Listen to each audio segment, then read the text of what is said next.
Ja. Nee, dat is in de middag geklikt worden.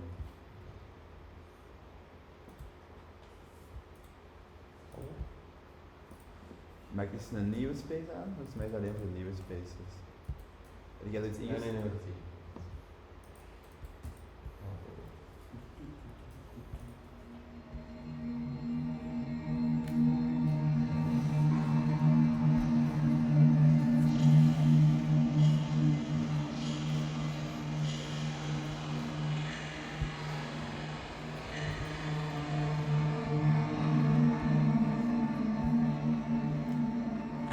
First glance, information appears to be a very straightforward idea. It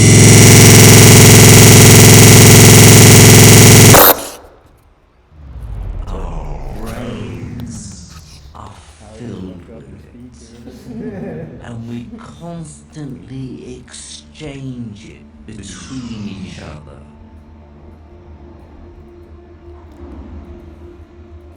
But information has been one of the subtlest and most difficult concepts that science has had to grapple with. Nee, ik krijg niet een input van u. Understanding and harnessing it has been an extremely long Input 2 is eigenlijk 4. process. En is 4 op 4. Nee, ik krijg die ook wel gewoon echt Of information zo binnen. would first be glimpsed over Hoe steeds jij door? 5,000 years ago, when a revolutionary technology was Jij wil niet door developed, naar Russell. Nee, omdat ik one net aan mijn pc that het would lastig set maar a op zich kan dat modern wel. world in Dat is- motion. Ik kan dat wel doen. Ja, Ik zal dat doen. ik denk dat het gewoon iets van met de design is. Kun je ze opnieuw opstarten? Ja, nee, maar anders. Ik ga dat wel doen.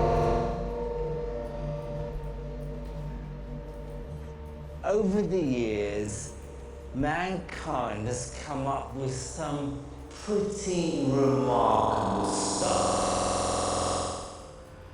But of all humanity's inventions, there's one that really stands out. It's the most transformative, disruptive, creative technology ever conceived. And it's also one of the simplest. That invention is the written word. Top.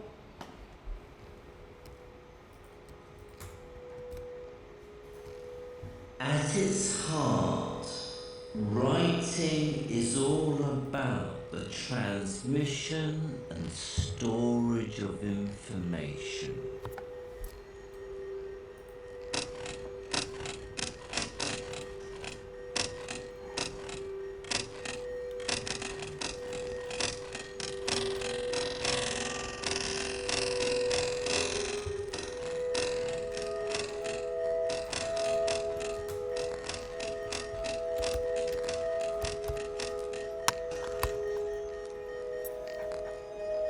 Words allow ideas to endure through time. These are some of the earliest texts in existence, and they give us an incredible insight into the development of writing.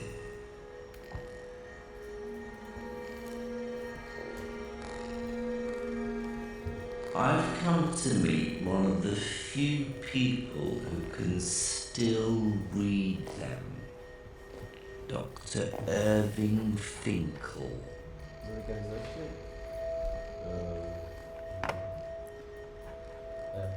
We take writing so much for granted these days that I guess it's easy to forget that it was invented. It certainly was. How did it first come about? The earliest writing that we have is written on clay tablets, and it comes from Iraq, ancient Mesopotamia, and it comes from the culture of the Sumerians. And what happened here Is ook één iemand die dan de groene that pixel, they somebody has a green started pixel off line. with purely Mij die, pictographic either signs from a to cable, express the green line, an idea. yeah.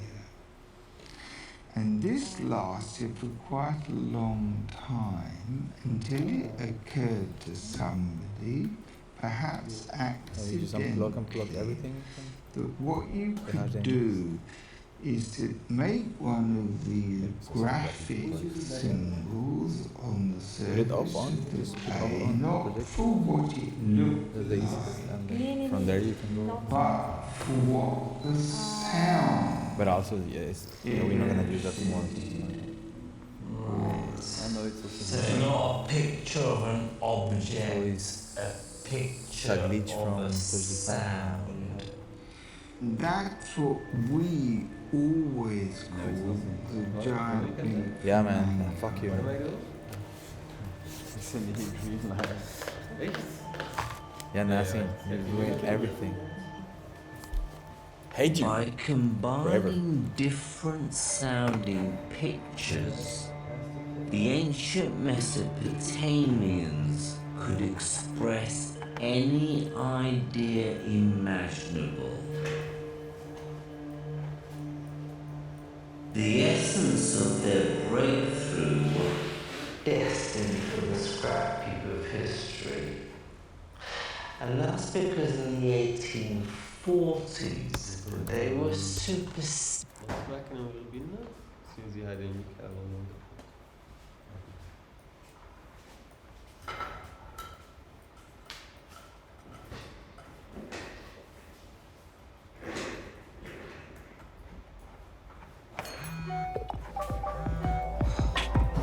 Feel that? That's your body, baby. It's telling you to breathe.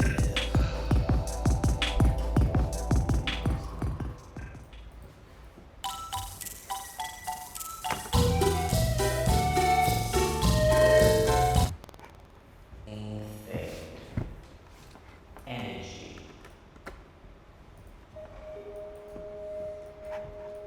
Volgens mij ligt dat niet zo. This idea would come to be known as the first law of thermodynamics.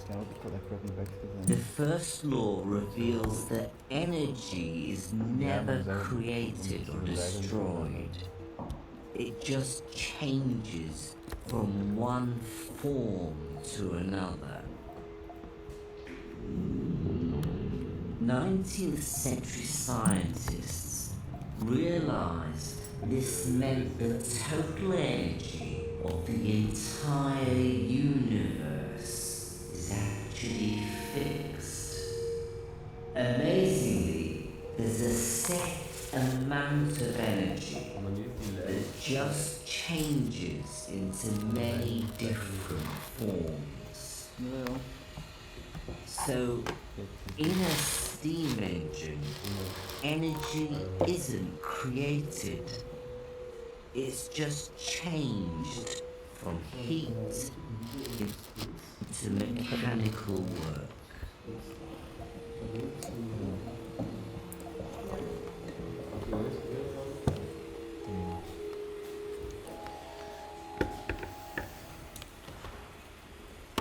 Impressive though the first law is, it bears an enormous question. What exactly is going on when one form of energy changes into another? In fact, why does it do it at all?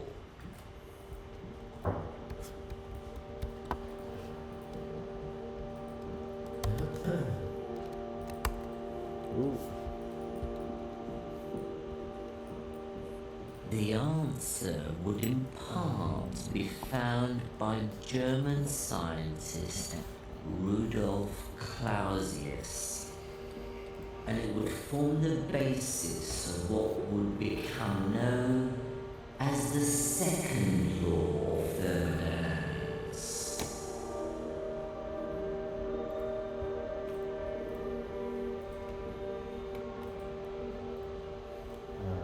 Rudolf Clausius was a brilliant German physics student from Pomerania who studied in Berlin and at a ridiculously young age became a very brilliant professor in Berlin and then in Zurich at the new technology university set up there in Switzerland.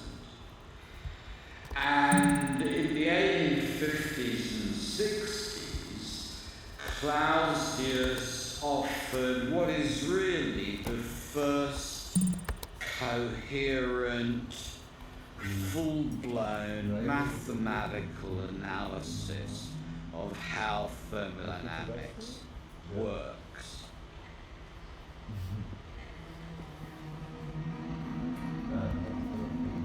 Clausius realized that not only was there a fixed amount of energy in the universe, but that the energy seemed to be following a very strict rule.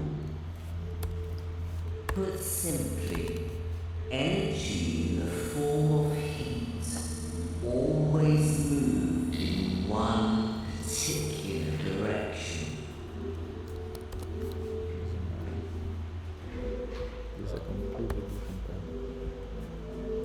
This insight of his is in fact one of the most important ideas in the whole of science. As Clausius put it, heat cannot of itself pass from a colder to a hotter body. This is a very intuitive idea. If left alone, this hot mug of tea will always cool down. What this means is that heat will pass from the hot mug, say, to my hand, and then again from my hand to my chest.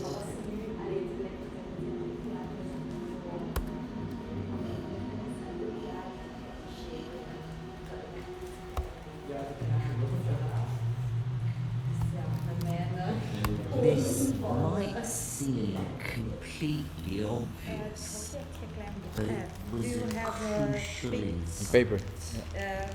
Focus. The flow of heat was a one-way process that seemed to be built very fundamentally into the workings of the entire universe. Oof, I see a shit of this thing. Of course, objects can get hotter, but you always need to do something to them to make this happen. What the fuck? This is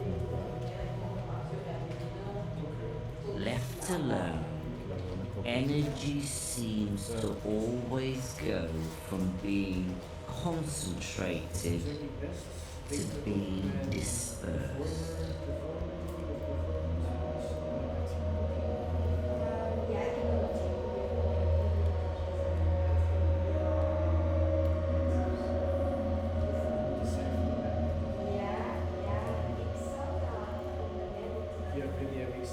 One of my favourite statements in science was made by the biochemist Albert St. George, who said that science is all about seeing what everyone else sees, thinking what neurons would thought.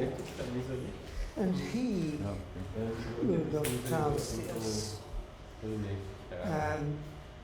looked at Ja, ik kan the wel. everyday world Maar dan moet je zien dat and je niet zo saw van what dat everyone else Nee. Als jij het leert, dan kun je het zien. Ja, wel. does not Dus flow daarom is spontaneously from a cold body to a hot body. It always goes the other way. Oké. But he didn't just say, I see that. He actually sat down and thought about it.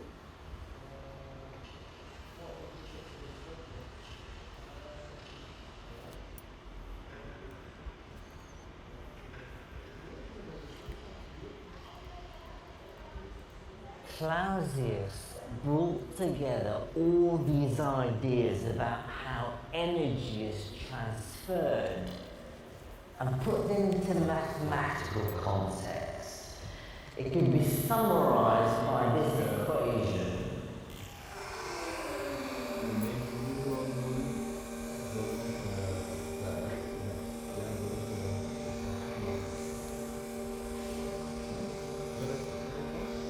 Dat je je mening waar je naar aan het kijken bent, en je dat zo groot zet, dat dat irrelevant is ten opzichte van wat ik van uw opvatting.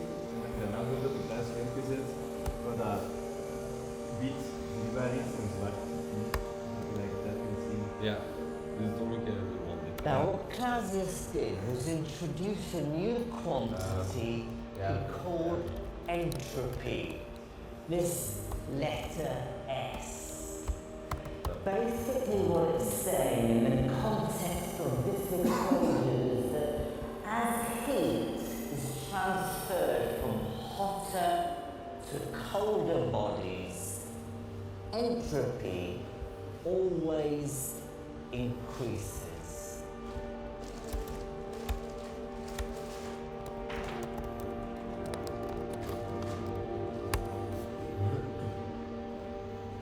Entropy seemed to be a measure of how heat dissipates or spreads out. As hot things cool, their entropy increases. It appeared to Clausius that in any isolated system, this process would be irreversible. What?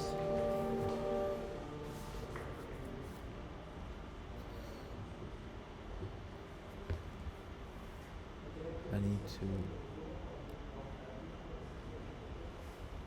Clausius was so confident about his mathematics that he figured out that this irreversible process was going on out there in the wider cosmos. He speculated that the entropy of the entire universe had to be increasing towards a maximum, and that there was nothing we could do to avoid this. This idea became known as the second law of thermodynamics, and it turned out to be stranger and more beautiful, more universal than anything Clausius could have imagined.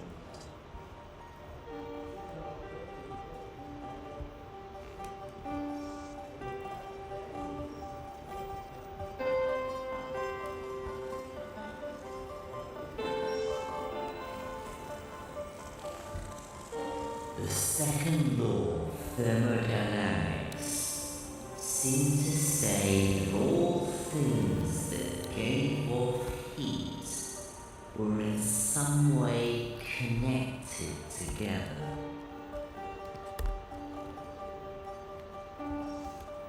All things that gave off heat were part of an irreversible process that was happening everywhere. A process of spreading out and dispersing, a process of increasing entropy.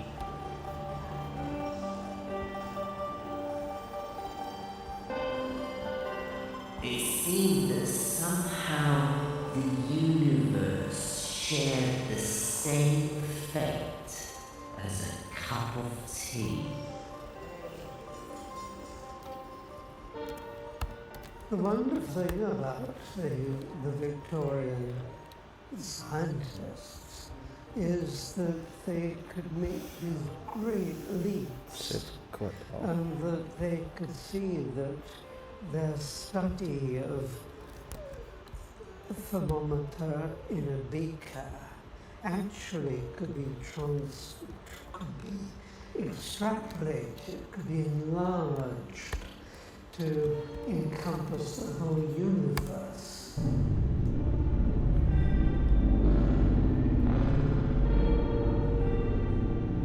Hey.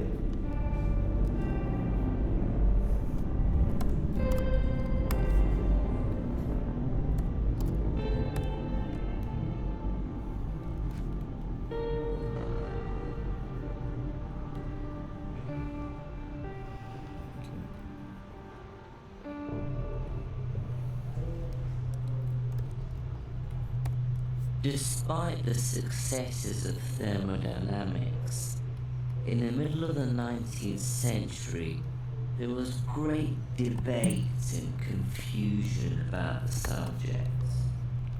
What exactly was this strange thing called entropy? And why was it always increasing? Answering this question would take an incredible intellectual leap, but it would end up revealing the truth about energy and the many forms of order and disorder we see in the universe around us.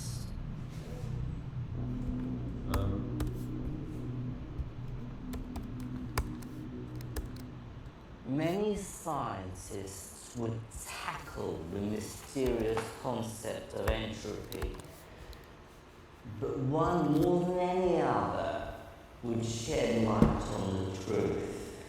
He'd show what entropy really was and why over time it always must increase.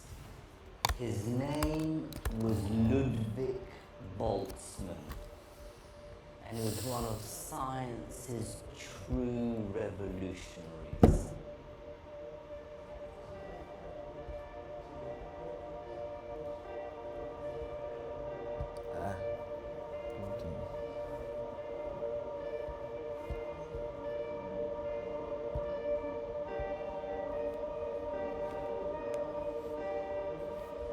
Boltzmann had been born in Vienna in 1844.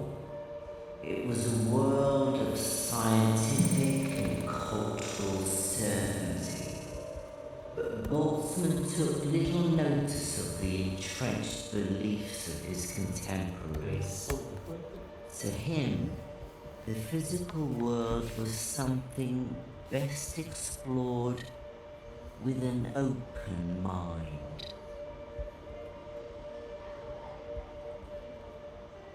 Boltzmann wasn't your stereotypical scientist.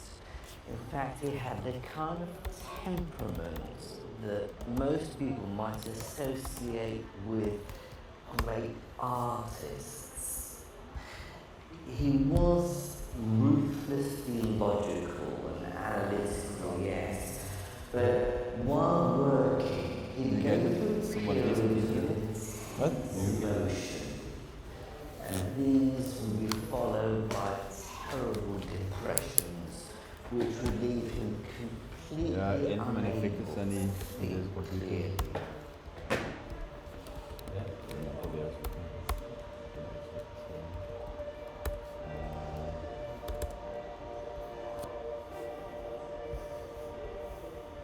He had terrible mental crises and breakdowns in which he really thought that the world was coming apart at the seams.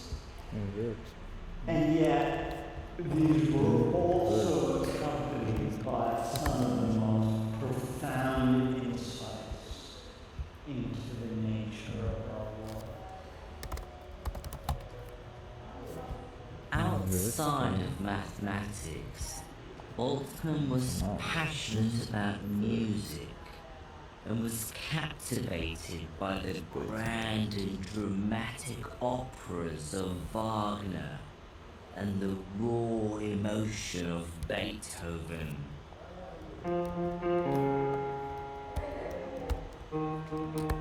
He was a brilliant pianist and could lose himself for hours in the works of his favourite composers, just as he could lose himself in deep mathematical theories.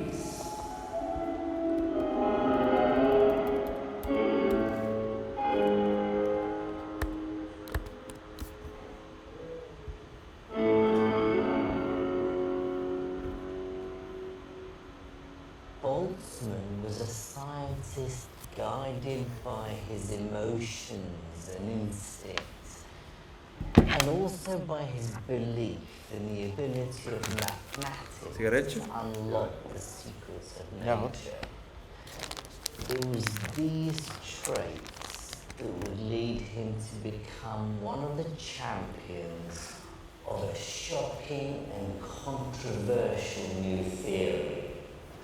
One that would describe reality at the very smallest scales, far smaller than anything we could see with the naked eye.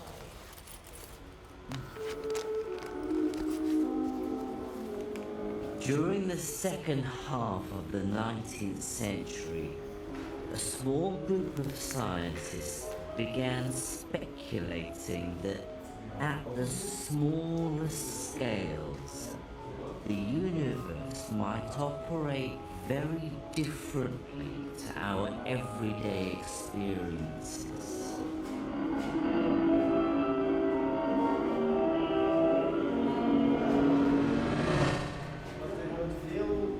If you could look close enough, it seemed possible that the universe might be made of tiny, hard particles.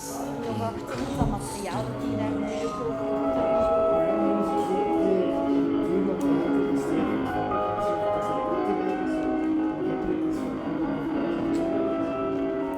Niemand gaat die mogen gebruiken, want ja, dat is en het is daar ook zo natuurlijk ja, dat is een fout daar mocht gebruiken, dan ga je geen fouten maken meer. Viewed in terms of atoms, heat would suddenly become a much less mysterious concept.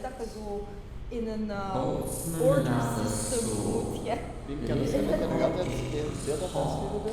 Ik heb simply meant that its atoms were moving about more rapidly. Dus ik moet presenter note in een aparte video zetten dan op school. Ik stuur altijd wel naar VDMX. Viewing the world as atoms seems to be an immensely powerful idea.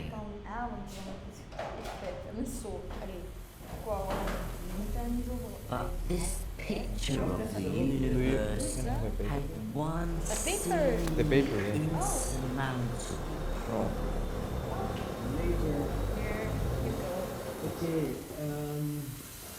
How could trillions and trillions of atoms, even in a tiny volume of gas, ever be studied? How could it come up with mathematical equations to describe all of this? After all, om dan te denken, je kunt wel nog altijd gewoon van wat these atoms then bump into their neighbours And in this way, the heat energy slowly and very naturally spreads out and disperses.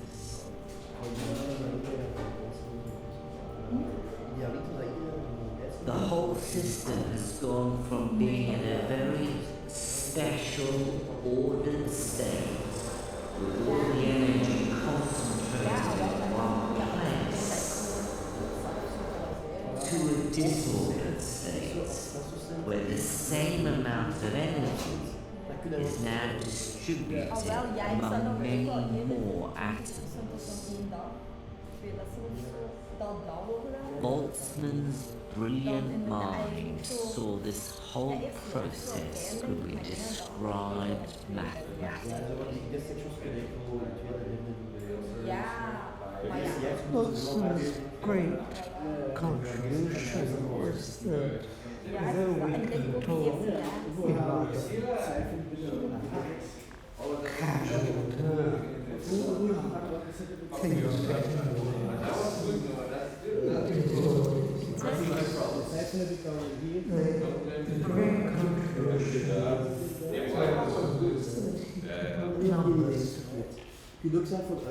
and so he was able to derive a formula which enabled you to calculate the disorder of a system.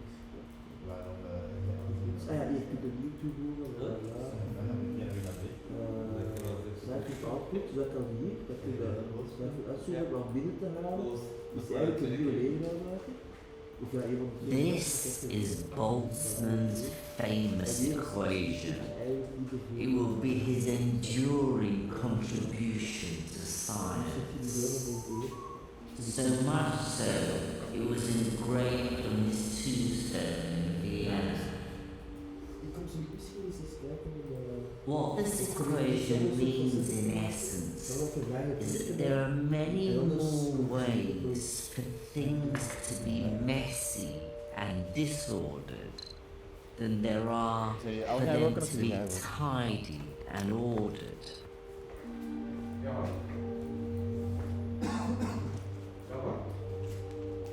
That's why, left to itself, the universe will always get messier.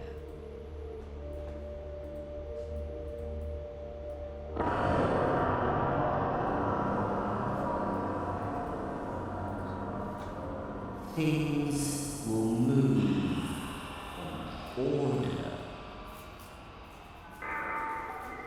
to disorder.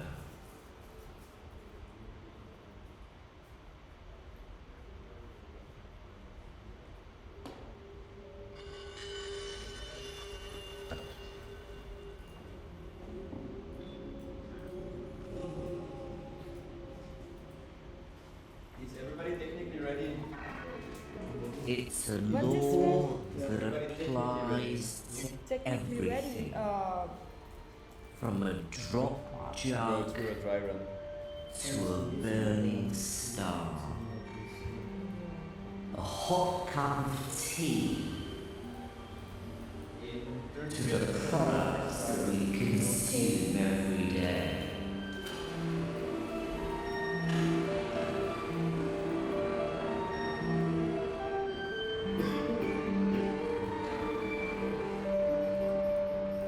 All of this is an expression of the universe's tendency to move from order to disorder.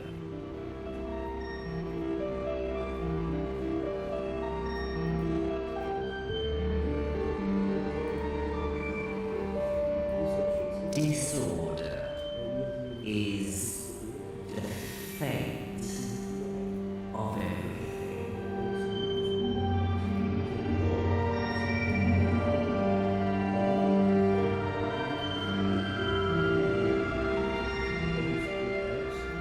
Clausius had shown that something he called entropy was getting bigger all the time.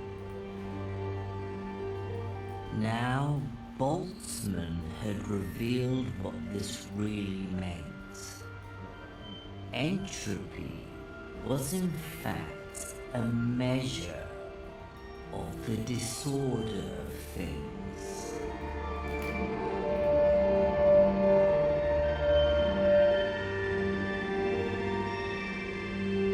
Energy is crumbling away. It's crumbling away now as we speak. So the second law is all about entropy increasing, which is just a technical way of saying that things get worse.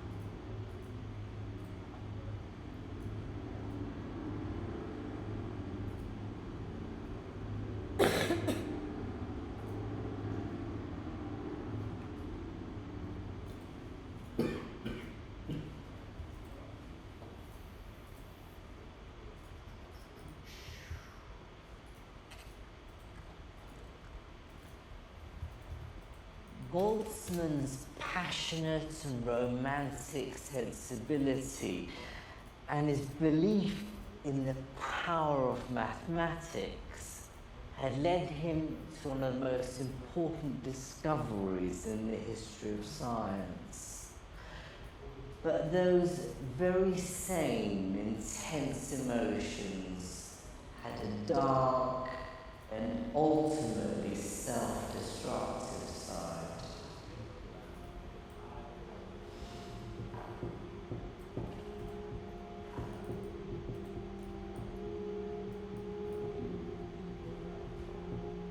Throughout his life, Boltzmann had been prone to severe bouts of depression. Sometimes these were induced by the criticisms of his theories, and sometimes they just happened. In 1906, he was forced to take a break from his studies in Vienna during a particularly bad episode.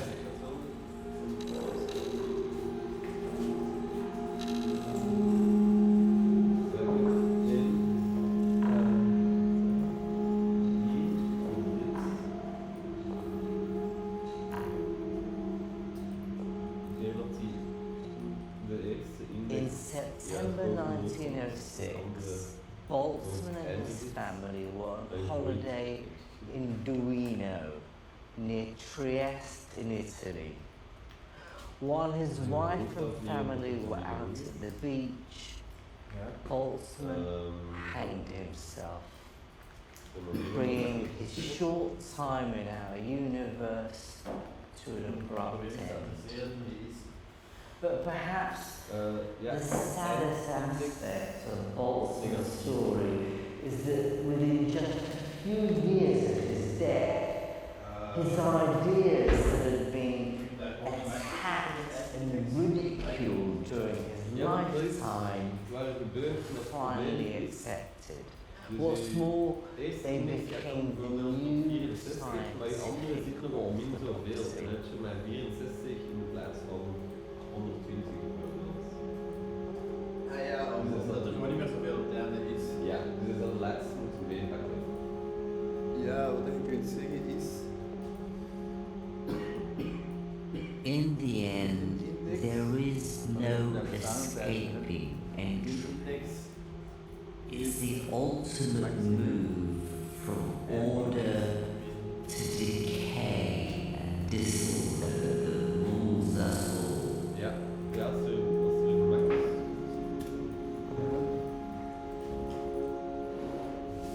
Boltzmann's equation contains within it the mortality of everything, from a china jug to a human life, to the universe itself.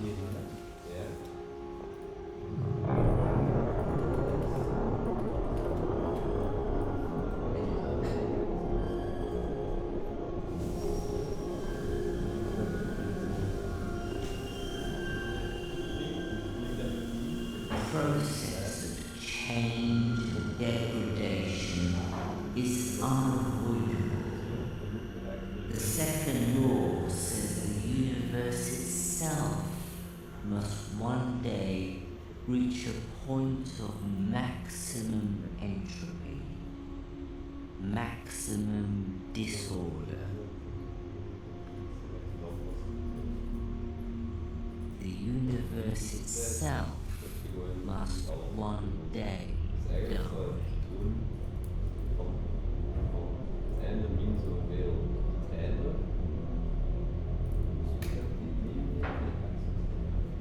Also eigenlijk twee indisches moeten hebben voor een frequentieheid. Dus je zou twee stellingen moeten hebben die samenvoegen.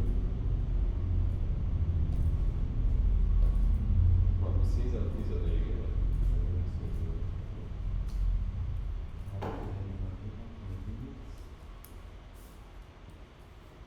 Ja,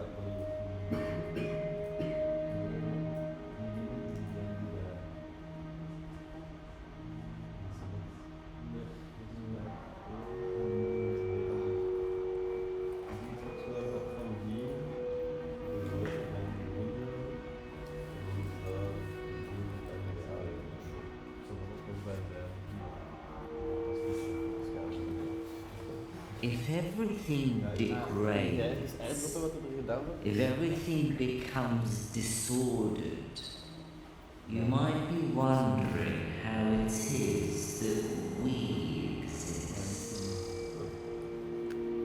How exactly did the universe manage to create the exquisite complexity and structure of life on Earth?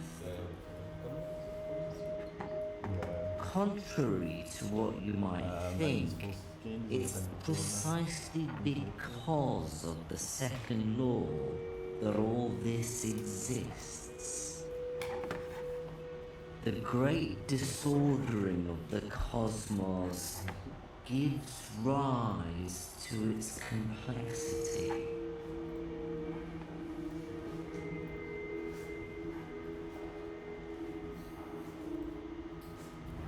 It's possible to harness this natural flow from order to disorder, to tap into the process and generate something new, to create new order, new structure. It's what the early steam pioneers had unwittingly hit upon with their engines. And it's what makes everything we deem special in our world. From this car, to buildings, to works of art, even to life itself.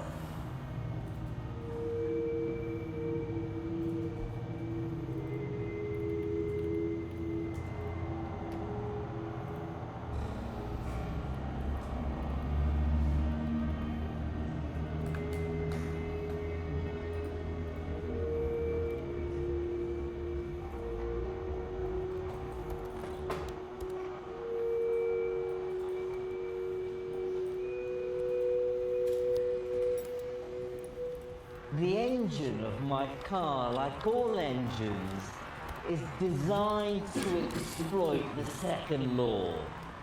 It starts out with something nice and ordered, like this petrol, stuffed full of energy. But when it's ignited in the engine, it turns this compact liquid into a mixture of gases 2,000 times greater in volume, not to mention dumping heat and sound into the environment. It's turning order into disorder.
began to think that computers had minds of their own until I found one that really knew how to take orders.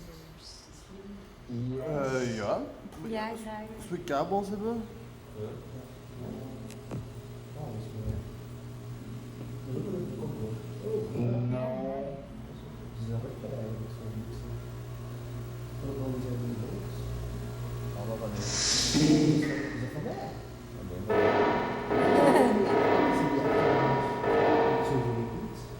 Ja, dat heb ik over niet. Dat is gewoon braaf geweest.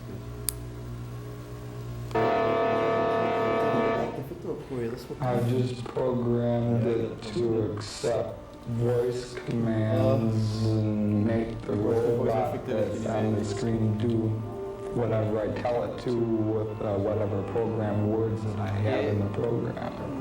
Anywhere where we have AC power, the computer can turn anything on and off in the house that there is to turn on and off. On, off.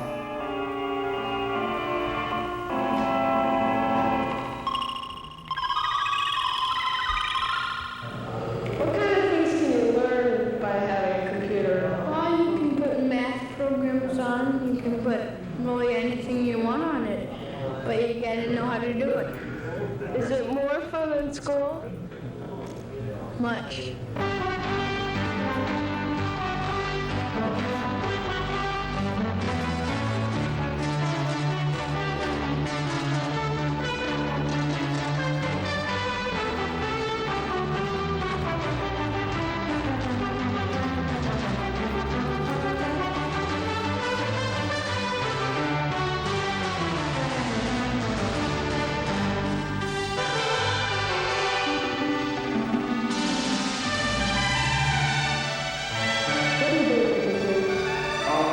Right now, that substitute geometry homework, I've programmed in the equations for the problems, and the computer will ask me, what kind of problem I'm going to be working with, and then I enter the problem and what information I have, and then it'll come back with the answer. Now, suppose you're in a classroom and you have to take a test and your computer isn't there. Can you still do the problem? Yeah. The computer just adds more fun to it, really. And, it exercises your mind more to do the program and put it in and know you've done it. It wasn't easy, but I found one because I'm studying French, and together we designed a program that would be the equivalent of a French flashcard. And one of the bonuses of putting it on the computer is that this program was totally random. It pulls the words out of the file in a random manner. And it corrects me whether I've gotten it right or wrong. It keeps score. And then at the end, it reviews over the ones that I had done incorrectly to begin with. When it's in a home, generally everyone uses it. I've got a 2.5-year-old girl, and right now she's just at the point where she likes hitting a key and it draws a big letter on the screen, and she has her favorite keys now that she uses.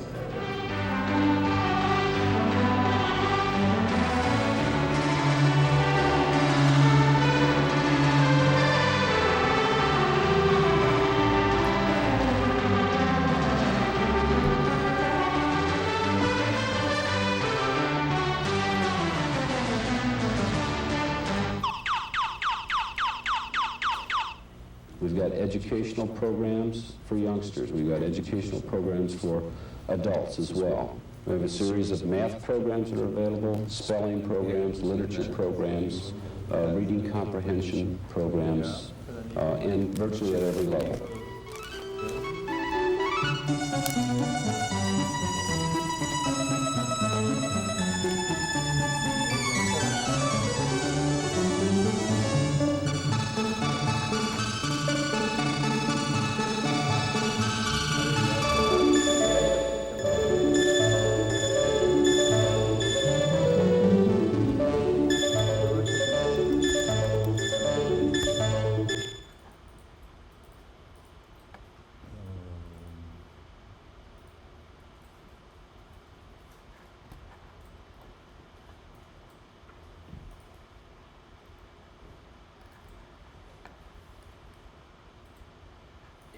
lives are as short as the lifetime of the particle called K Mesa.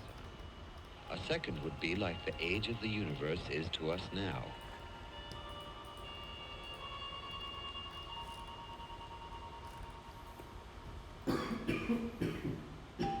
We have talked about very long periods of time, and we've talked about very short periods of time. But now we aren't talking about anything. Or rather, what we're talking about now is now. How long is now? A billionth of a second? A trillionth of a second? When it's now on Earth, is it now throughout Andromeda Galaxy? Have you ever left now? Would it surprise you to learn that there are lots of places where now happens at a different time?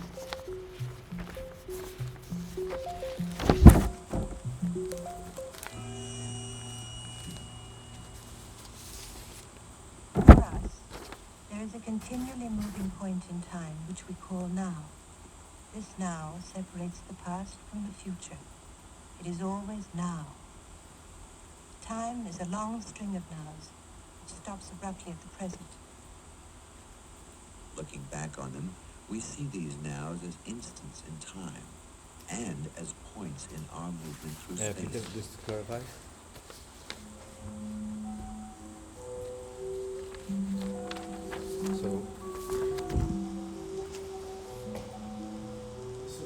So here in the second act, so then I work with liquids, right? Yeah. And I guess here I work with liquids and some space also. Yeah, or we sense the passage of time by noting motion and change. Okay. Indeed, that is our perception of objective time.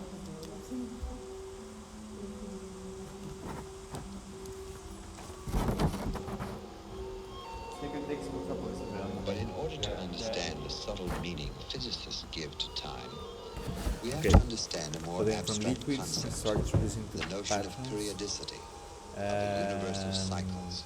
Then here, as the Earth revolves this is what you say, high contrast. We make a sort of clock out of or it.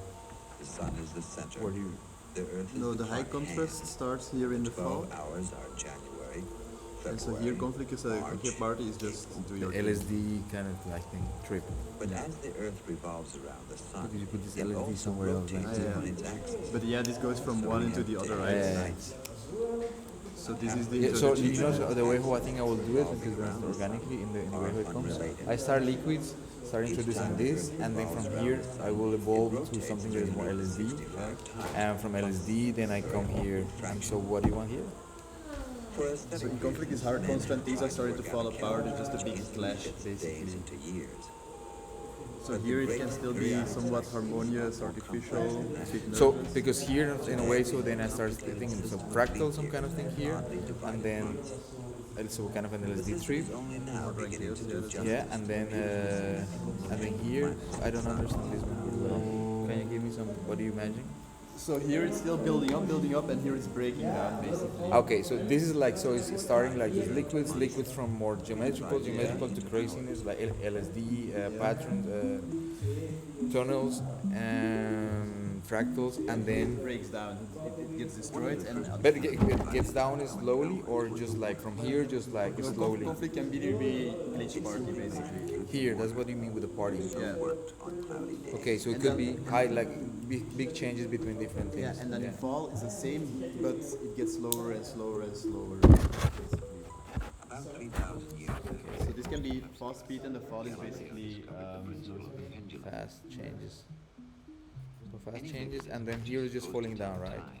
Must be based on some Yeah. periodic motion, something that repeats itself over and over again.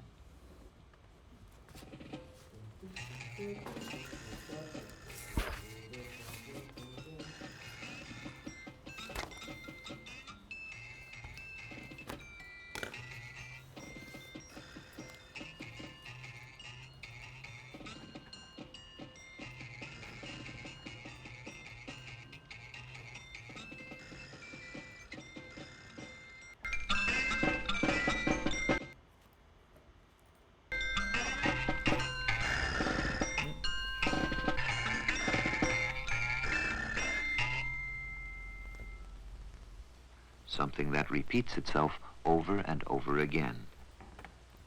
It might be the daily sweeping of the sun across the sky, or dripping water, or a pendulum swing, or unwinding spring.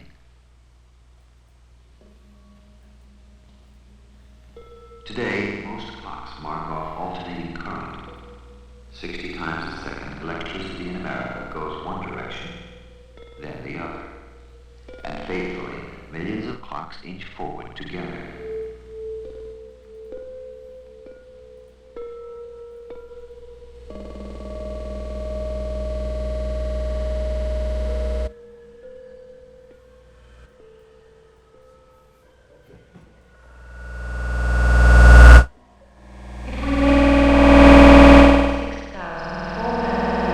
Every 24 hours, we should have a dependable, regular set.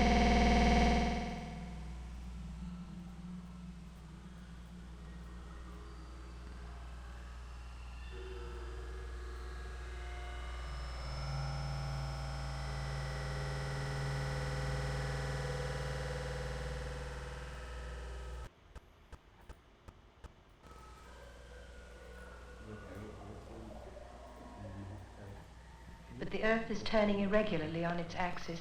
Gradually, as the years pass, it is slowing down. Ultimately, the friction of the wind and tides may slow its rotation until it always keeps the same face toward the sun, just as the moon now rotates so as to keep the same face toward the Earth. If we defined a second by the rotation of the Earth, seconds would grow imperceptibly longer with every passing day. So scientists computed exactly how long an average second had been in 1900, and that precise length of time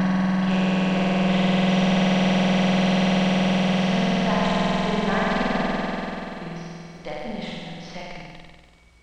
In order to build a clock that was accurate enough to tick off the exact second, scientists went to atoms of a rare metal called cesium. The principle of our cesium atomic clock is really quite simple. When cesium metal is heated, the individual atoms begin vibrating about 9 billion times a second. And those atoms are vibrating very accurately, more accurately than almost anything else in the universe. We send a stream of vibrating atoms into a little chamber that's resonating at the same frequency, about 9 billion times a second. The resonating chamber interacts with the atoms inside it. It keeps the atoms vibrating, the atoms keep the chamber resonating, and the chamber controls a crystal of quartz rock, which is sending out a radio signal. In other words, the atoms control a radio signal, and the signal controls a clock.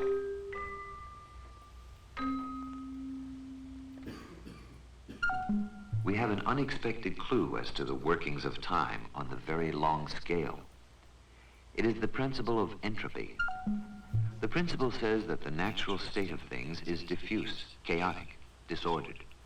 And with every passing moment, the universe as a whole is becoming more disordered. Entropy means that an orderly little drop of ink will diffuse into 1 billion parts at the first opportunity. Entropy means that the air in your room will remain in the most disordered state possible. It will never gather together under your bed and leave you suddenly. It means that every rock and every planet is slowly disintegrating. Everything in the universe is gradually slowing down. A robot.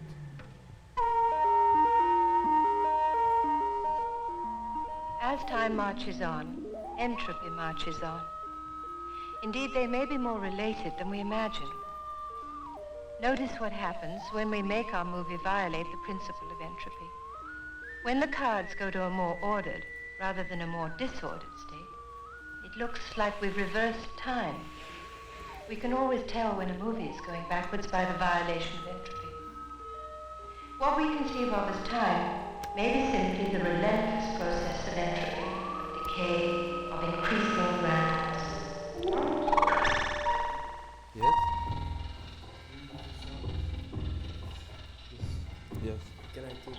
So far, we have considered time moving forward uniformly, unchanging throughout the universe. But is it possible that there are worlds in which an event taking place in 1 second on Earth might stretch out to eternities? But I don't completely get it. Is left or is right? Okay. So what is this then?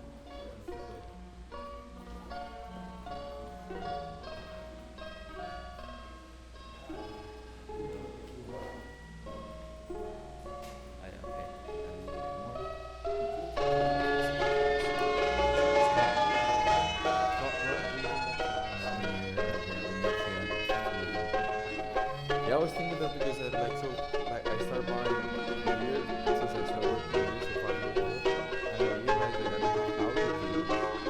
Yeah, I have just like shitty ones. Presumably to an insect whose life is brief, whose movements rapid, That's weird our because I'm activities are buying slow constantly, and lumbering. and I just thought like I don't really have audio gear, basic. That's Relative size may affect our perception of time.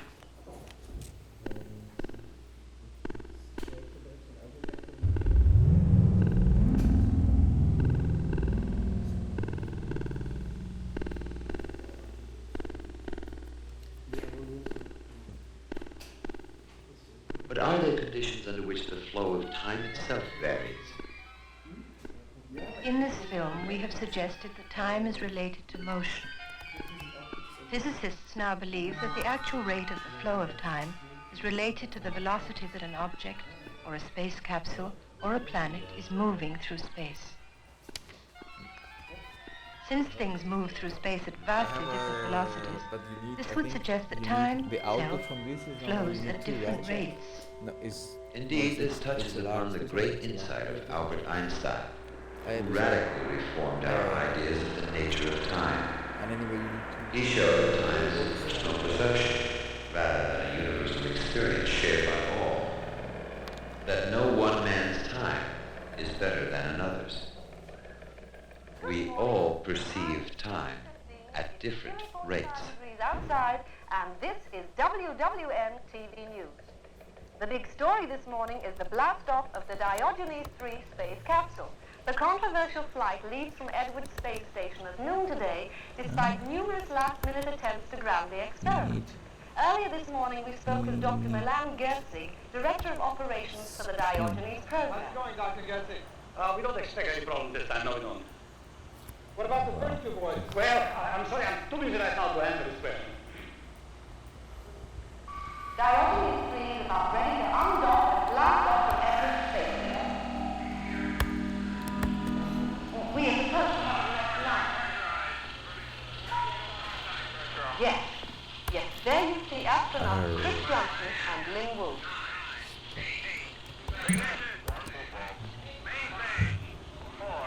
Our transmission is very bad.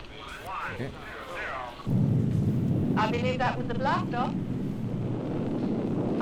This would be mission control in Edwards Space Station. The station itself is in a permanent orbit some 200 miles above the Earth, with some 50 scientists and engineers in residence. And of course, this is where Diogenes left from just moments ago.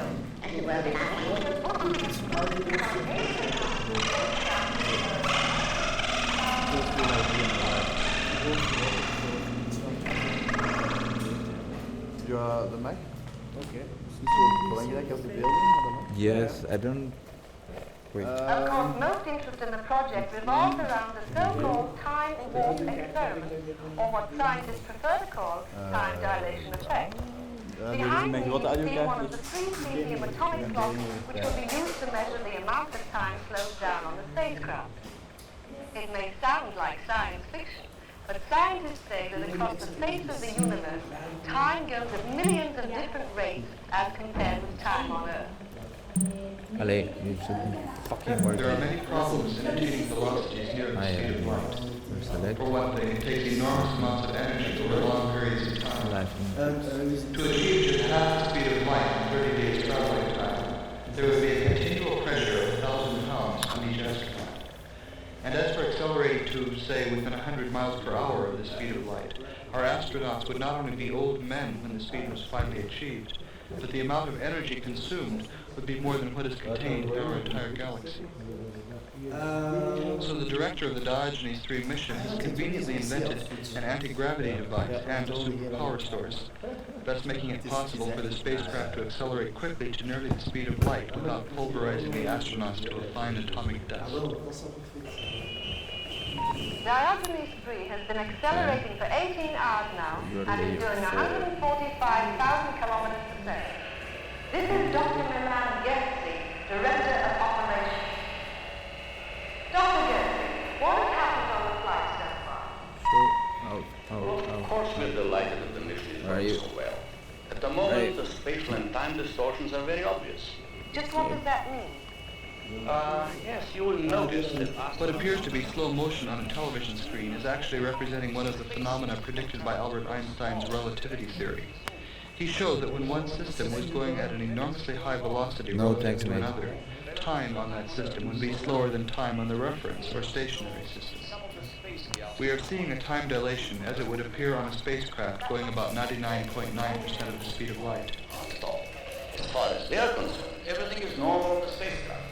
But when they hear us on their radio, our voices are speeded up, like a tape going to flash.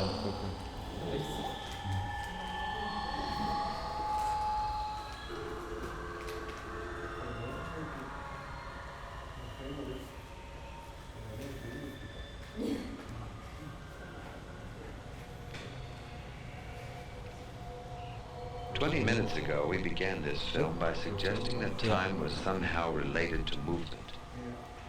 That's how we perceive time, through motion and change. Subsequently, we talked about clocks, and we talked about calendars. We defined a second, which is the basic unit of time in science. We talked about nanoseconds, and we talked about entropy. So, here we sit, 20 minutes later, trying to understand why the astronaut is moving so slowly.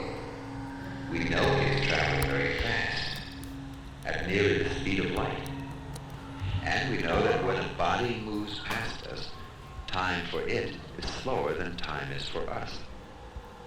So the astronaut crawls through his chores, his every moment stretched out. We cannot ask what he is doing now, because his now is not our now. While he is moving, he exists in a different time scheme than we do. In much the same way, every star in the sky is in a different time scheme. In physics, time means the reading of the master clock. Beyond this, we don't know what time is.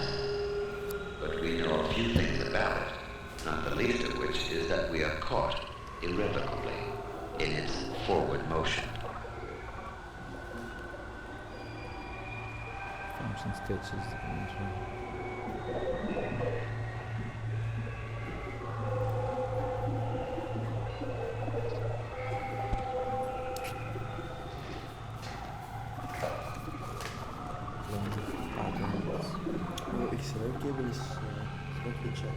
There's no use trying, Alice says. What? One can't believe the impossible things. What side we check? My dear lady, you haven't had much practice. Jack XLR. When I was raised, I always knew time was dead. Why not I eat as the impossible thing before breakfast? But I don't. Wait. Yes, true. But I don't. Yeah.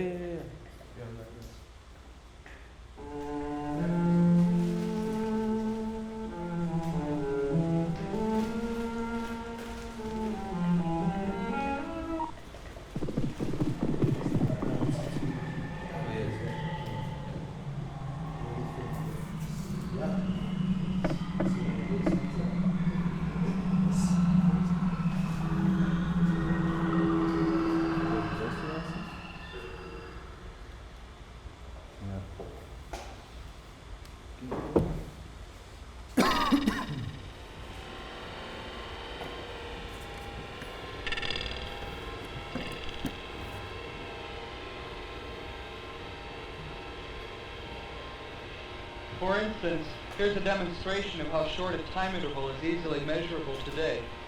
We'll send electrical pulses through about 4 feet of wire and see if our computing counter can measure how long it takes the electricity to travel from one end of the wire to the other. Yes, you see, the measurement of the interval is almost instantaneous. It takes a pulse of electricity, let's see, that's about 6,300 millionths of a second to go through the wire. People ask us why we would ever need to measure time this short. But actually, in atomic physics, 100 millionths of a second is such a long period of time that we would hardly ever talk about it. We're more concerned with times in the neighborhood of a billion seconds or short. Yeah, should be. Go in the settings from the multi-outputs. A billionth of a second is called a nanosecond. Yes. Is there now? Okay, like in the time it takes a firecracker to explode. Check it again. Oh. Okay. A million nanoseconds go by.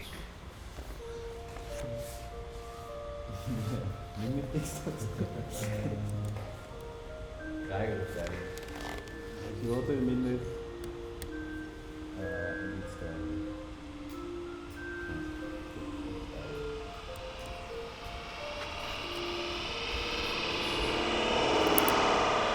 In a billionth of a second, a jet plane will travel about 100 thousandths of an inch, which is far enough for it to plow through several air molecules. Inside of those air molecules, a great deal is happening in a billionth of a second. An air molecule will find time to spin hundreds of times. Some subatomic particles will live out their entire history. Protons in the atom's nucleus will revolve thousands of billions of times in a billionth of a second. For a long time, men considered atoms to be the smallest parts of nature.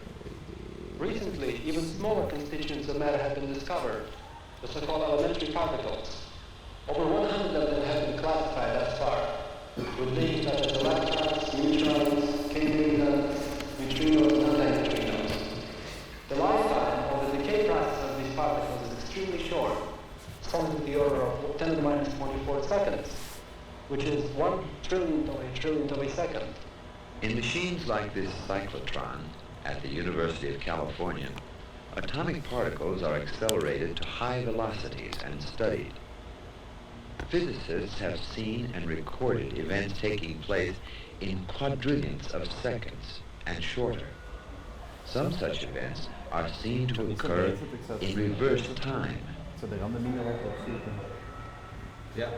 Of course, when we talk about backwards time, we're usually speaking of a rather specialized interaction among electrons, positrons, and gamma rays. The actual backwards direction of time only takes place for tiny fractions of seconds at localized points in space. It's not at all like the dramatic reversals of time found in science fiction. Ja, wacht, mijn pc moet wel terug opstaan.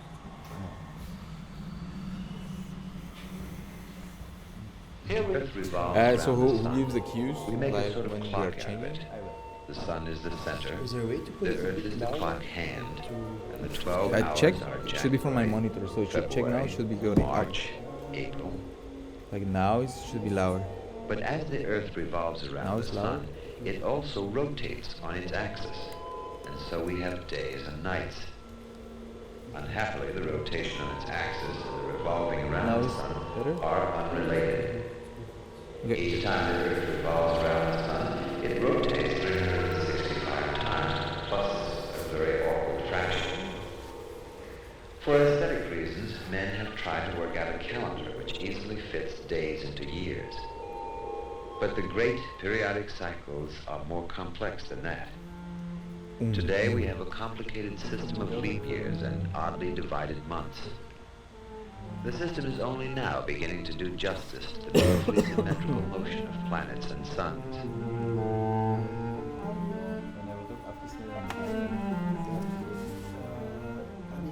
Just as we divide the year into months, we divide the day into hours. No. But Peter maybe. Een audio-interface. One of the first mechanical devices to tell the hours was a water pump, or cleanser. It simply measured dripping water, and so worked on cloudy days and at night. Yeah, just for now it will be fine. But just then, if we want, then tomorrow. About 3,000 years after the first clepsydra, Galileo discovered the principle of the pendulum. Any mechanism which is supposed to tell time must be based on some periodic motion, something that repeats itself over and over again.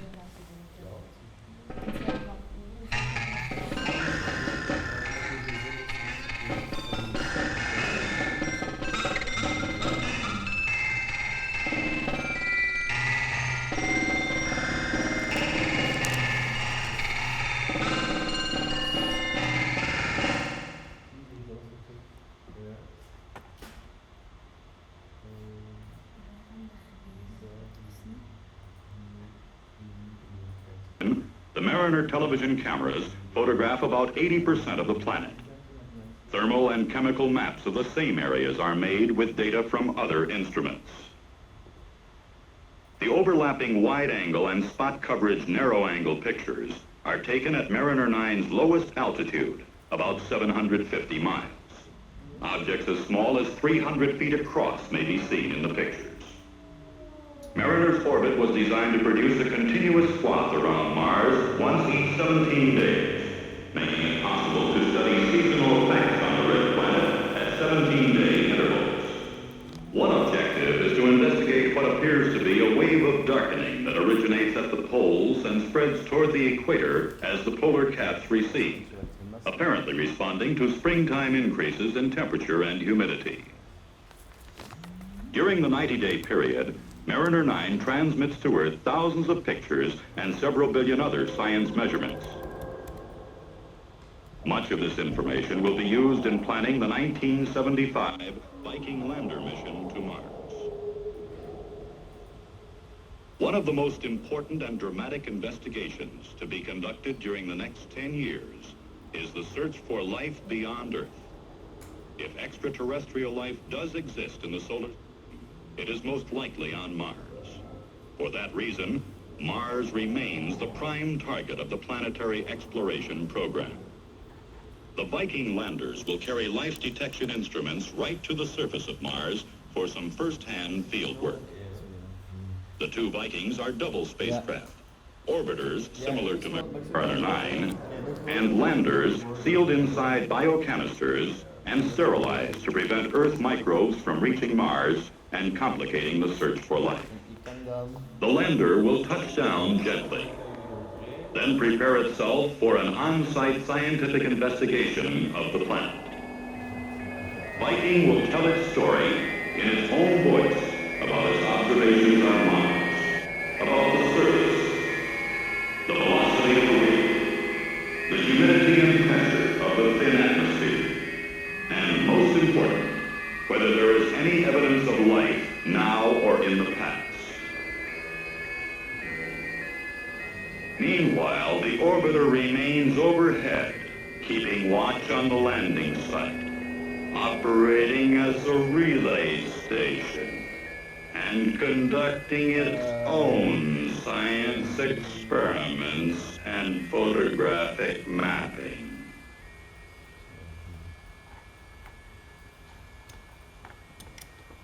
Their missions completed. The orbiters will continue circling the planet with... Ja, ik ga het misschien opnieuw even iets aanzetten. Want we zien nu browsen op YouTube.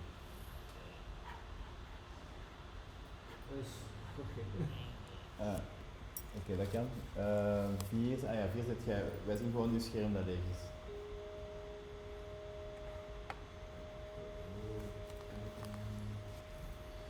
Heeft er iemand internet en songs van Max? Wat? Je had songs van Max? Ja.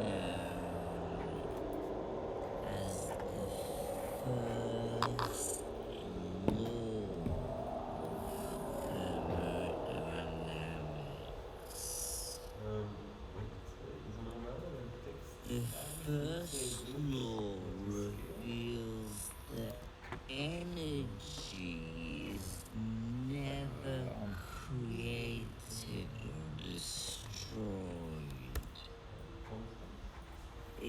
just changes from one form to another. Okay.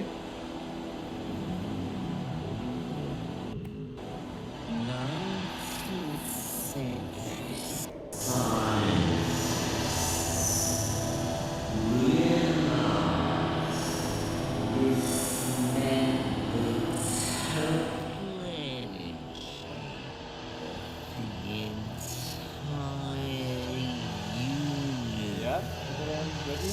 Huh? Actually fixed. Amazingly, there's a set amount of energy that just changes to many different Try the move. So,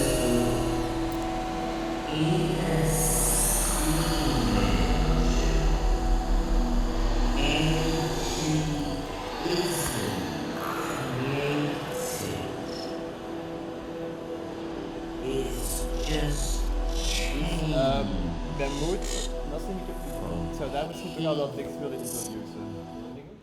Maar enkel dat, ja inderdaad, echt enkel de tekst. En ook nooit laten veranderen. Eén plaats kiezen en die daar laten staan.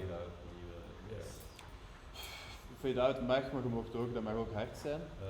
We beginnen volledig zwart. Give me a second. Give me a second. 1 second. What was I doing?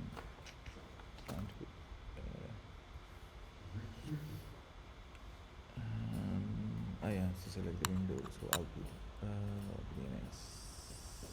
Share. Give me this. Out. No, out. Okay.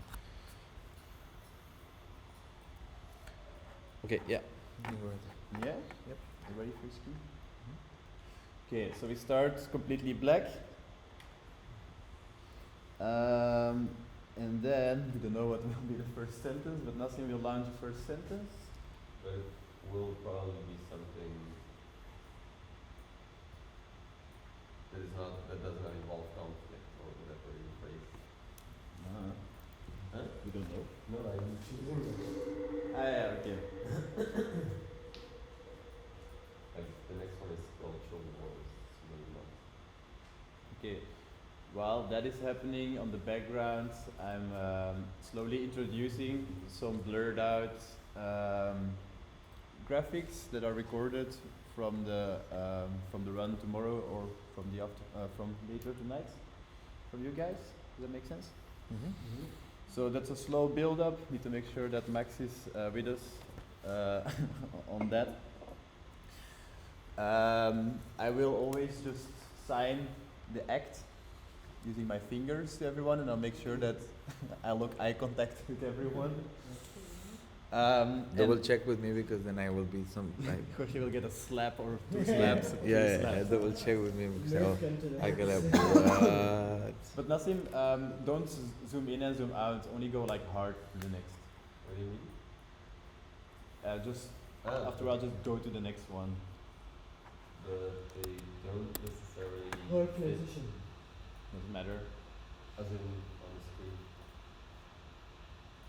Why not? Because some are way larger.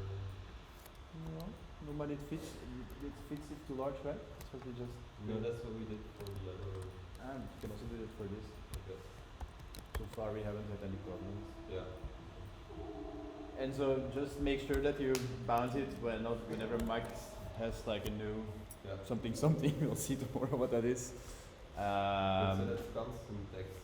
Constant text, only this. And then you'll go out and we'll only introduce you later again. Maybe not with text. Okay, then we go to Act 2. So I'll sign to everybody. 2. Lisa gives an arm to Florian so that he sees it as well. And then we go into the rotifer.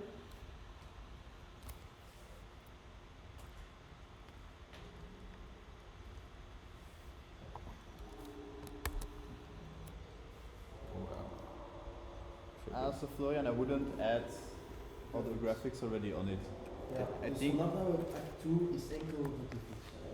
Yeah, Rotifix, I would only use your, content that is not from either self-downloaded or from SEADS when there's conflict and Or in de intro, dat mag ook wel.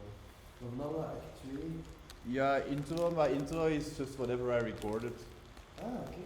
Yeah. Intro, nobody is doing anything except for me. So I will record stuff later today. Anyway, you're the one who's passing images. Yeah. I can still back up with abstract stuff if you want to. Yeah, and I'll be looking, but this is something that, you will be on the main screen at this point. Okay, but for them, Peter, this could work, or this is okay, right? Not yet, no. In the beginning I would keep it like super simple. And let's do the mixing in between what everybody's doing, but not yet. Yeah. Somebody.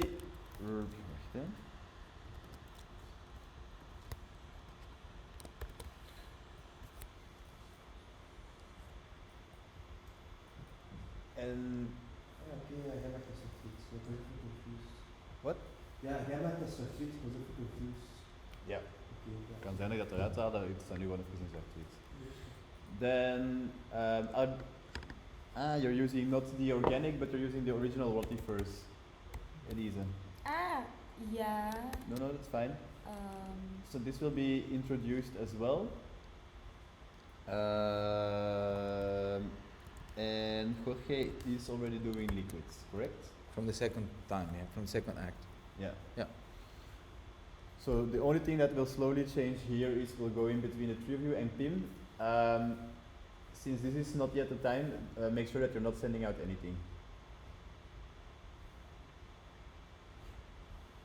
Do you have like a fader or something?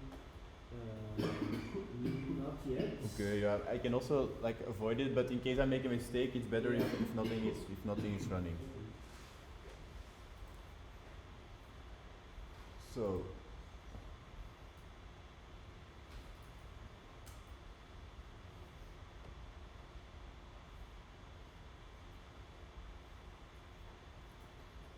Elisa, I think your computer is either not strong enough or something else.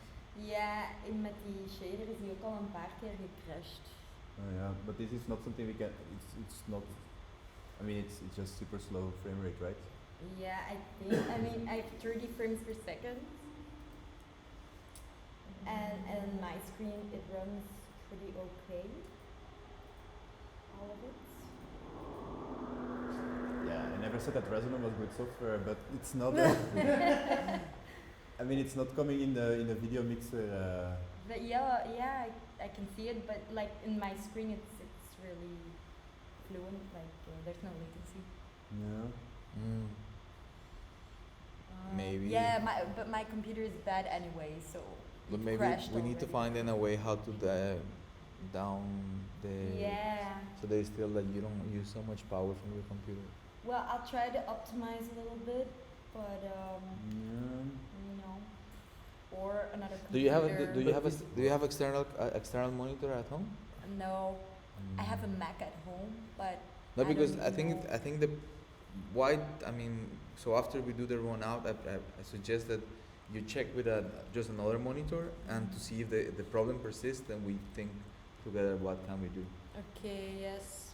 Well, I'll try anyway. So there is this sketch called Organic. Have you checked that out? No. It's basically it's also Rotifers, but in a much more abstract representation, and that is just one GLSL sketch. There's no modeling going on. Okay. I'll try to download that then. So either one of those two solutions, because also here it's a bit weird if we go in between. Yeah, so this is like super crisp, super beautifully organic, and this one worked, I thought, but only when you're applying the effects. When it's only that image, I think it's. Okay. Unless you guys disagree, but it's clearly like a super. This is already better, but I think I would reintroduce this just at a later stage during the fucked up phase. Okay. Because it's organic, but it's also super artificial. It's clearly computer graphics. Okay, then I'll download that other one, and my computer just crashed. Yeah. Okay. So that's it for You're that one. Act 2. Voor Act 2 From where did you find that video? Ik denk dat we daar gewoon even wachten. Cool. That's We're super nice. combining two. So I'm left down actually. Left down. And myself, I am. I see. The I red see one. myself. Yeah. And so, Jorge, what kind of liquids are you normally showing here? Als dat mijn maggie wel beter zijn. Dat is ook een optie. Ja. En dan moet jij misschien? Hey, Jorge, I have a question. Since you're using this very multi-screen approach, I was wondering, would it not be better if you make your screen a little bit smaller, so that's really a screen within a screen? Because now it's kind of a full screen within a full screen. You know what I'm saying? Not really. Yeah, if you want to have the window effect, make it a bit smaller, that you really see the difference between your. I would make your window that you're outputting, the main one, is smaller. Smaller, so that it's more like a window in a window. Yeah. So we really see the effect of multiple and also windows. not central, somewhere. Yeah.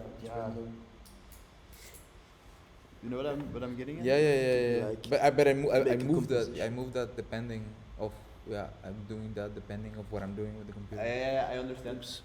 Yeah. I lost your window. Yeah, but I'm doing these kind of things constantly depending on what I'm doing. Yeah, but I would never put it super wide. I really like the aesthetic more when there's shit going around, because that way if we then mix it, I'm sorry, we're now mixing with the wrong one. If we mix it, it creates like this beautiful fucked up on fucked up. I already really like this. Also yeah, because sometimes what I'm doing is I'm going full screen. Yeah, but this is okay as well. But as I said, like it depending what I'm doing. Okay. So, but it's depending what I'm doing. Yeah. And it's rotiferting Florian. It's just perfect as it is. I mean, simple. So, for instance, like, but since we are next to each other, but then we are not be next to each other. We don't know. So because then, for instance, if you want specifically at some point to have this or full screen, you can tell me, and then I just can switch. Yeah. Because otherwise, I'm just doing it depending of what I'm in function of what. Yeah. I think for tomorrow we're gonna have 3 people on one side, 2 people, and Max on the other side. But maybe it would make sense if Max is right next to me or not. We'll see tomorrow. Okay, so we've got scene 1 and scene 2, act 1 and act 2, right? Then we go into space. So for space, Jorge stays on his liquids, but it becomes more geometric. Florian goes into space, as we can see here. Yeah, it's beautiful if you make that trash over. You're still controlling the colors, eh? Yeah. Your real colors are always there on screen. Yeah, because I was like thinking, why my colors are so bad? Like, good. And then Elise, you're still doing the organic thing, but maybe with some effects over it to create more structure. But make sure that you go out in time, because after that it's your planetary. My your sphere, visualizer, yeah. So make sure that you do the transition, and then when the transition is on its way, already still doing, you can already cut out and start. Yeah. Also, these stratifiers with the effects, that's for Act 6, or it's for later. Act 5, conflict. For Act 5. Yeah, if you want. Yes. Also, if it's giving you too much trouble, just record a video of it and play that. Yeah, I'll see what I can do. Or render them in wireframe. That's what I would do. Yeah, I'll just try to download it, see if it works, see if I can fix it with optimization, and if that doesn't work until tomorrow, then yeah. Okay, but we're still building up. We're in Act 4, post-planetary Anthropocene, colonization, humans, culture. We're in Act 3, space. So Jorge is doing liquids with geometry. Florian just moved from multiverse into space. Elise is still organic, but introduces a bit of geometry, just the same as Jorge. And this is where Nassim, where you come in with Anthropocene, so with sentences again. Yep. And until this point, I would still not move the sentences. I would just always keep them at the same spot as where you started. Okay. Always as tricky, I guess. Or choose another place, but also don't change it Yeah. again. So now it's corner on the left, for example. It's not. Yeah. So it's still very much building up quite slow, but now we're getting there in post-planetary Anthropocene. Why is not showing this? Yeah, but you also have to think about the goals. Because now I think it should be all for the student background. Yeah. Something for you to watch. Ali, why not?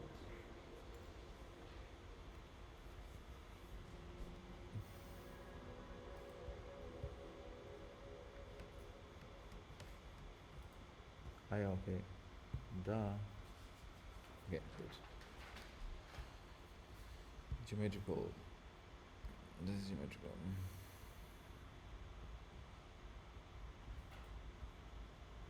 The basic guy here.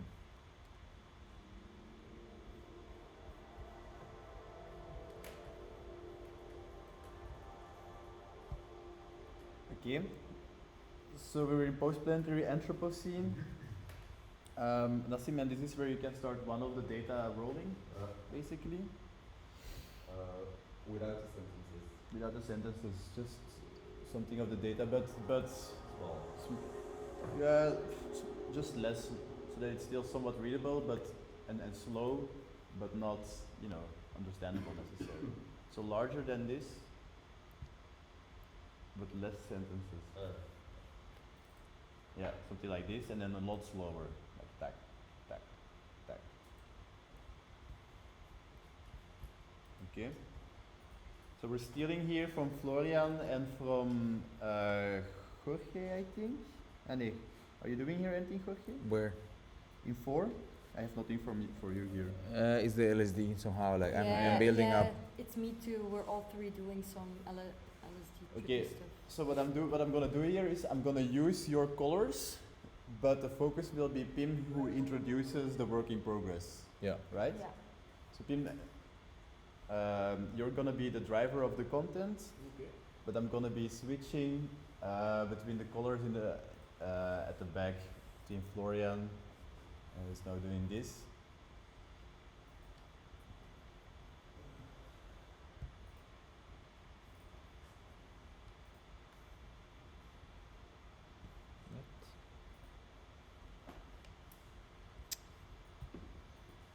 Cool. But Pim, make it move a lot slower. We're not going to conflict. We're sure. Yeah, I know, but it's the speed thingy is not super reactive. You have to look at the noise. Actually. It doesn't work like that. Okay. Okay. Is everybody still with us? Okay. Then slowly we move into conflict.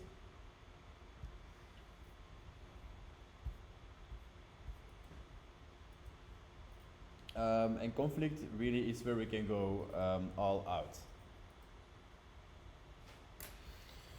So conflict for you, Nassim, that means that you're really starting to flex. I'm not going to show your data all the time, but you can really start to flex all of the stuff. Yeah, not immediately, but there's a build-up. Jorge is doing his thing here. That's what I. Where? Conflict. Yeah. Okay. This crazy magic is for me. For you, from that moment on, you'll just keep on supplying graphics and I'll mix it in or not, depending on what's happening. Yep. And Elisa, you're on a holiday, and Florian, this is where you do your drum and bass stuff. And it's also where we, basically what we want is to have like a bit of a party vibe maybe, but like a bit too fucked up, and it breaks down and breaks down. Party vibe, I mean mainly in the music as well. Yeah?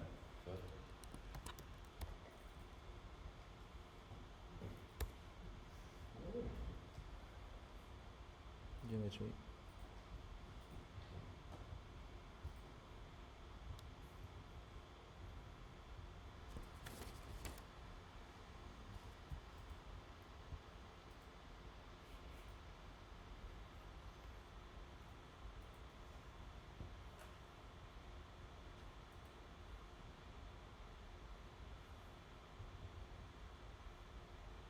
and we will also have to play with the sound at this point, soundtrack, which is especially if you want the part element, then maybe we will use some bass, and that would be nice.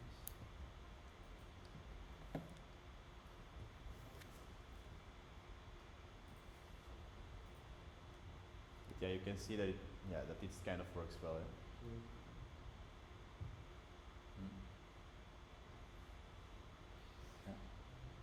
That's fall, right? That's what? Fall. This is conflict. Still conflict. Yeah. This is still conflict. Yeah. The end of it. I mean, it's not like we're really building anything. We're just like displaying images.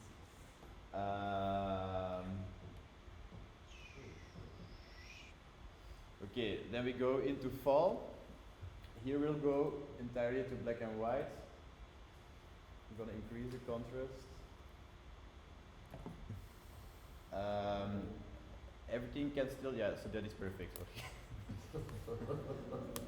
That is exactly what needs to happen. Ah, no, sorry, Florian. Yeah, I was like, what? No, Florian, that is per fucking fact. Something like that. And Jorge, for you as well, do your glitch with like slow glitch. Florian, if you could somehow slow this down. Yeah. And make it break down slow and slow. So for you as well, make sure that at this point the graphics go slower and slower again. No text. Text here, but text totally unreadable. Like small somewhere in the corner, keep on looping. I mean, and text, I think data, because during conflict you can throw in some sentences again, of course. Yeah. Right?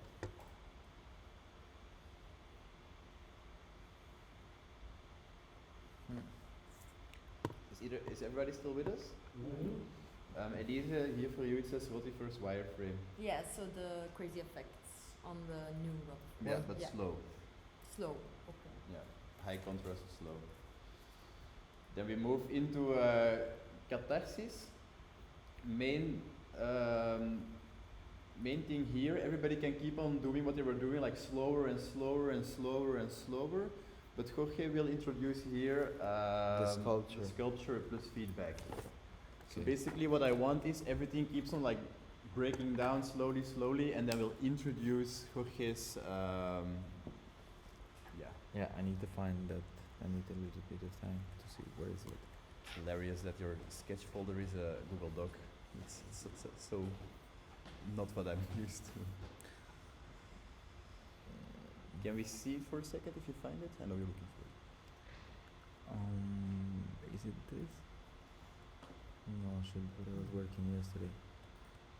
So, shapes the images you do. Try this.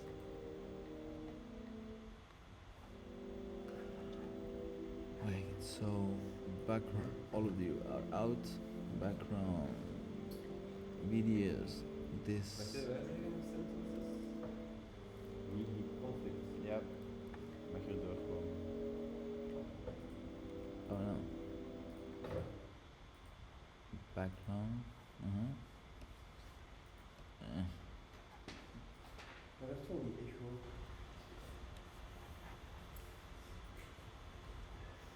Yeah, I think that was this one. Okay. So window, this one. Is share. fit in? Yeah. Okay. Ja, super cool. A. So this is reactive, yeah.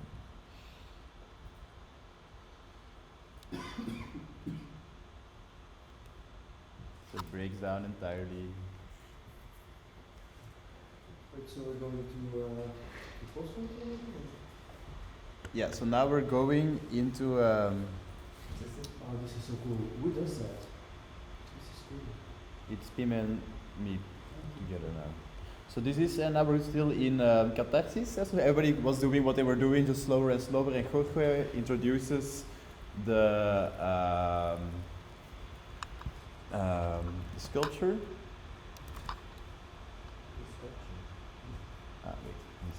using Google Docs.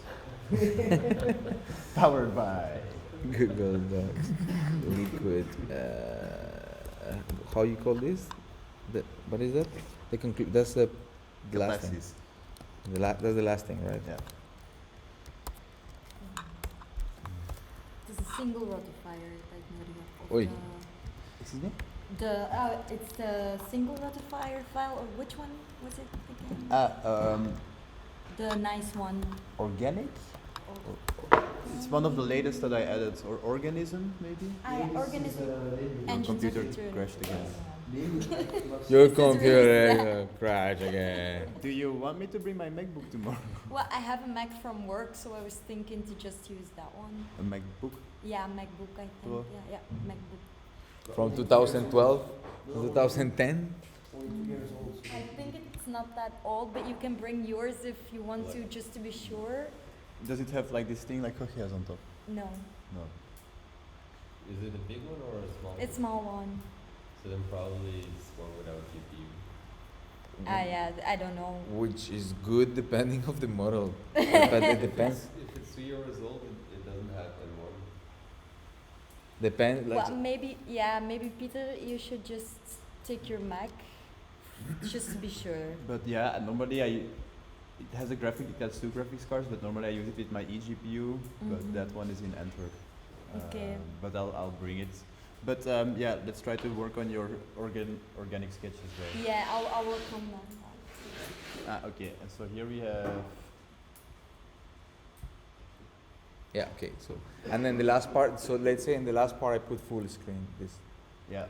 Yeah. And also, Peter, do you have a color filter for the main composition? Because maybe it might be nice to apply the filter on some and others not. If you want to switch organically between black and white and color, so you can have like. So I got one on your sketch and one on the main. Okay. Yeah, okay. And you can control them separately. So here I can add it here, but still remove it here. Okay, cool. And I can also change your hue if I want to. Hey, difference, why, bitch? Give me some color.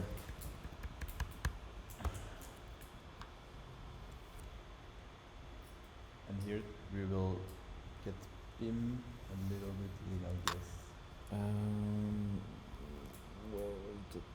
Saturate. Okay, and that's it.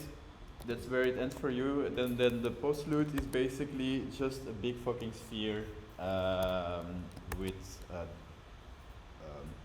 chromatic colors. Yeah, I know the spikes. We missed the spikes because Elisa's computer was. What? Sorry? We missed the spheres. Yes. Yeah. Yeah, because my PC is crashing. Yeah. Mm-hmm. Organism. Is dat die patch van u, van die random Point.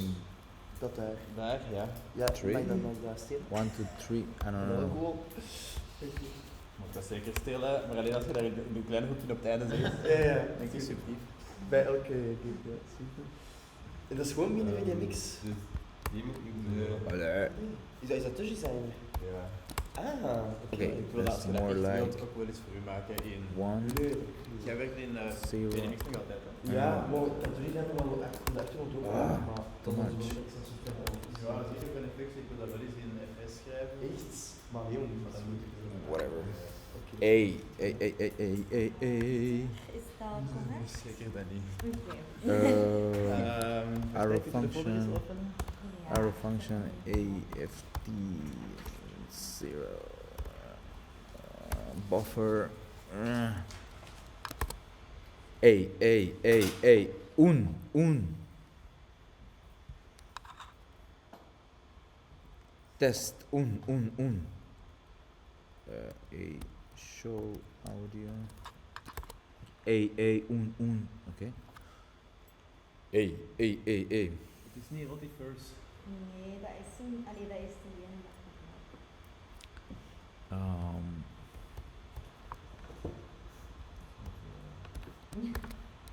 Hey. Nee, dat is een Party. Nee. Just organic texture. Okay. I've seen some super cool shit on the screen. Hey. I think it all boils down how smooth it goes. And how much Max Music works with Hey. Yeah. That Hey, sent him a message hey. because he's super excited. And also be nice to him, he does it basically for no money at all as well. Max gets paid 150 I think. Really? Yeah.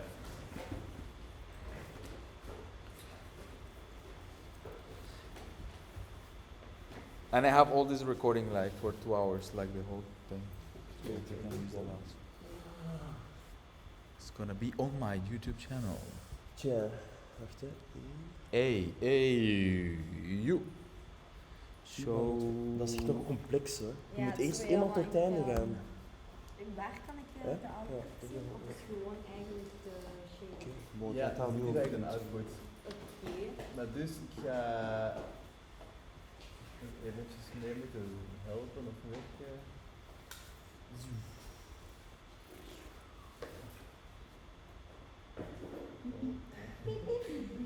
Kijk, bijvoorbeeld hier in opzet. Maar het moet niet meer op een geo geplaatst worden, het is deze wat we willen zien. Ja, gewoon heel Oké. traag. Maar dan nee, dat zal het transform zijn. Ja, dus...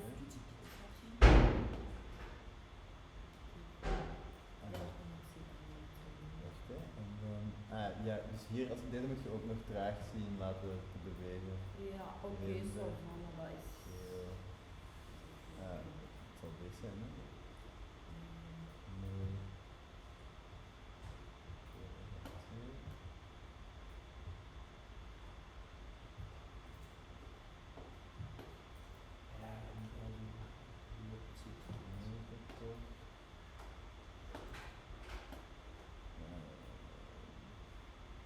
Ja.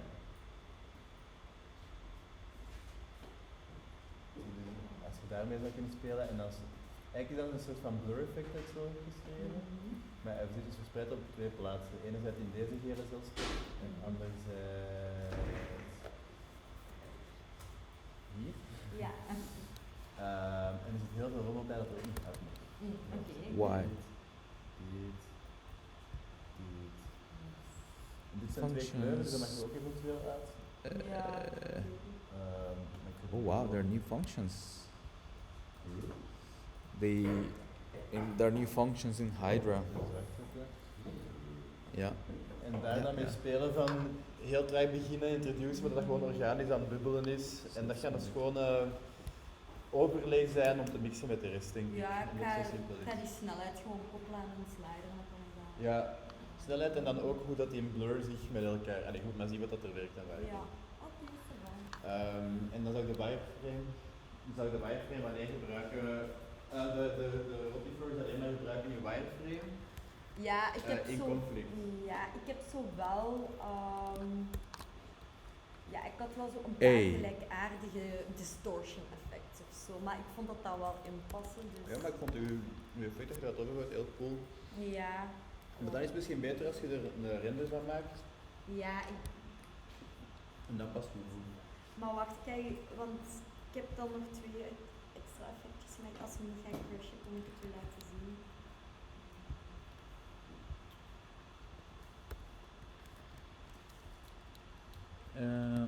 Four. Set it to Ja, 1. Sorry. Point. Hey. Ja, ik word ook zot, maar dat is nog nooit zo erg geweest. Ik denk dat hem nu gewoon echt zegt van nee, het is gedaan.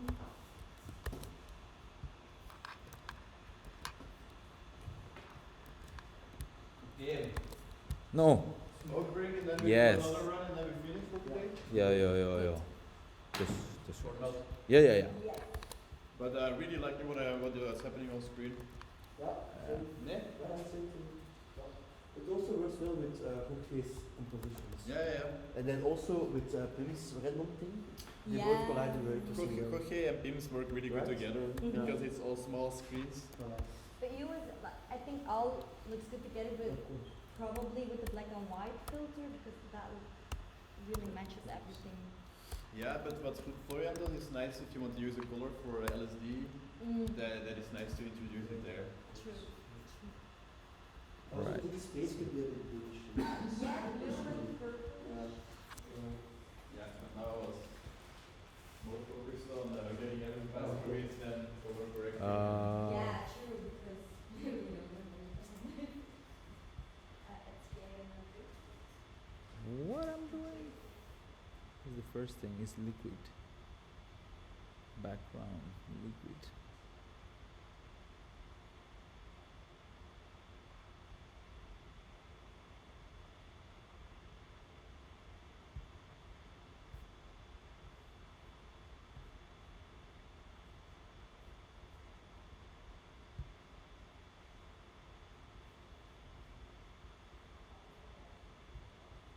Saturate 0.9.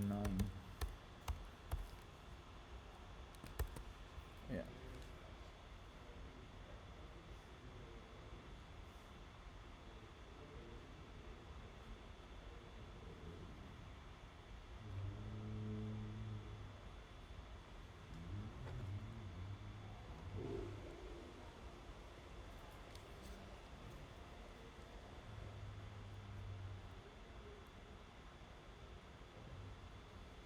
Okay, this works. All right.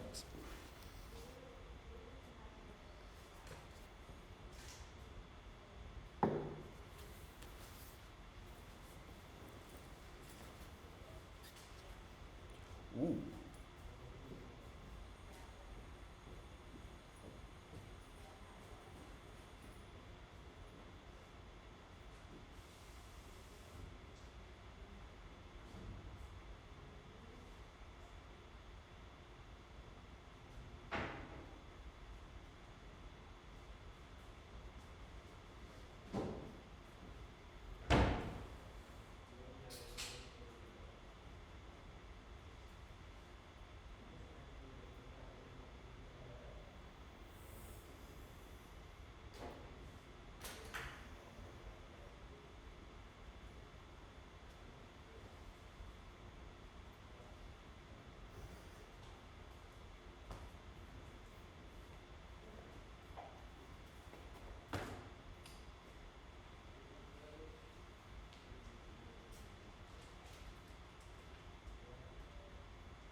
start recording.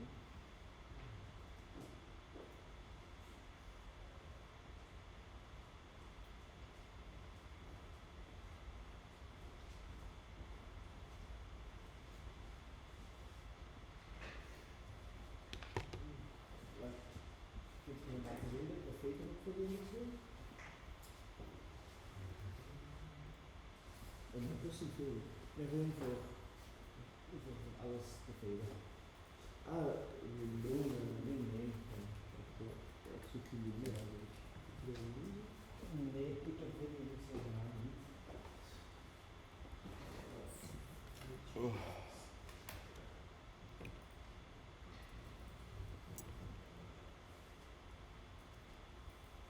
Gaan we de volledige lengte door wat er is? Van de wat? Van de dry run. Ja, somewhat. Oké. Ik ga wel maar geen doen, want ik voel me een beetje misselijk, dus. Oei. Waarom? Geen idee. Voorbij half uur een beetje. Oké. Ik zal proberen nog. Tenminste, een dry run of 2 minuten doen. Nee, we gaan er maar eentje doen. En je wilt die mappen iets? Wilt je die midi-mappen aan